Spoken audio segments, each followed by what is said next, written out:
Hello friends, commerce गुरुजी YouTube channel में आप सभी का स्वागत है। इनकम टैक्स और जीएसटी में माइक्रो और लघु उद्यमियों के लिए बहुत बड़ा एक नोटिफिकेशन आया है और ये अपडेट सभी को पता होना चाहिए। तो इस अपडेट में देखिए क्या आया है कि खरीदे गए सामान्य सेवा मूल्य पर भुगतान 15 दिन में करें या इनकम टैक्स भरें। अगर आप किसी से कोई सेवा लेते हैं, उसका शुल्क अगर बिल बनता है तो 45 दिन है, और अगर बिल नहीं बनता है, नॉर्मल है, तो 15 दिन में उसका भुगतान नहीं करेंगे तो आपके इनकम टैक्स में आय मान ली जाएगी। और जीएसटी में भी यही नियम है। तो आइए डिटेल में जानते हैं कि क्या है ये नियम और कैसे कैसे आपके ऊपर इफेक्ट डाले। देखिए लिखा हुआ है, आयकर विभाग के एक फरमान ने छोटे उद्यमियों के लिए परेशानी खड़ी कर दी है।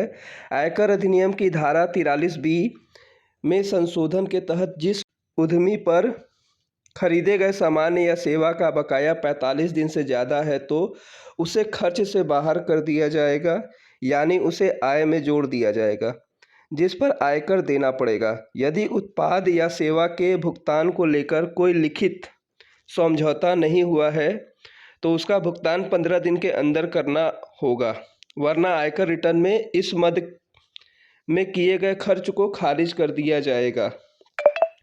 नया नियम 1 अप्रैल से लागू हो जाएगा। इस नियम की शुरुआत माइक्रो व लघु उद्यमियों से होगी। माइक्रो उद्यमियों की श्रेणी में उन्हें रखा जाता है जिन्होंने प्लांट मशीनरी या उपकरण में 1 करोड़ रुपए से अधिक निवेश नहीं किया है और वार्षिक कारोबार 5 करोड़ रुपए से ज़्यादा नहीं है। और लघु उद्यमियों में उन्हें रखा गया है जिन्होंने प्लांट मशीनरी या उपकरण में 10 करोड़ रुपए से अधिक निवेश नहीं किया है और सालाना कारोबार 50 करोड़ रुपए से ज़्यादा नहीं है। और एक हमारे central India regional council institute of India chartered accountant के मेंबर हैं, सदस्य हैं अभिषेक पांडे जी, सीए अभिषेक पांडे जी। उन्होंने भी बताया है कि आयकर के नए अधिनियम में छोटे उद्यमियों के लिए नई चुनौती खड़ी हो गई है। अगर बिना लिखित दस्तावेज के कोई भी उत्पाद या सेवा ली तो 15 दिन में भुगतान करना होगा, वरना उन्हें आय का हिस्सा मान लिया जाएगा, आयकर लिया जाएगा। व्यावहारिक रूप से यह नियम परेशानी खड़ी करेगा क्योंकि कारोबार में लेन देन का अलग अलग साइकिल होता है।